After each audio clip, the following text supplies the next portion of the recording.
চলে এলাম সকালে জলখাবার খেতে, সংসারে কাজ তো করলাম। জলখাবারে খেলাম 1 গ্লাস গ্লুকন্ডি, একটা পরোটা, একটু ছানা দিয়ে মেয়ের ব্লাউজটা হাতা কাটা ছিল, ওটা হাতা লাগিয়ে রেডি করে দিলাম। দিয়ে ছেলে খাবার বললো নেবে না, তার খাবারটা আবার ফ্রিজে গুছিয়ে রাখলাম, নাহলে নষ্ট হয়ে যাবে।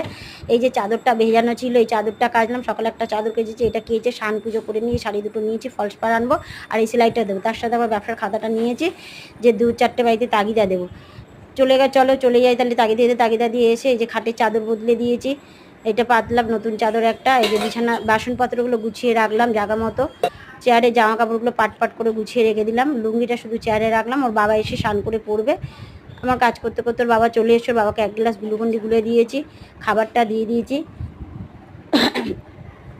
ও বাবা খাবারটা খেতে খেতে এদিকে দেখলাম যে ব্যাগের মধ্যে লিচু, কলা আর আম কিনে নিয়ে চলে এসছে। দেখা হচ্ছে কালকে আবার সকালে।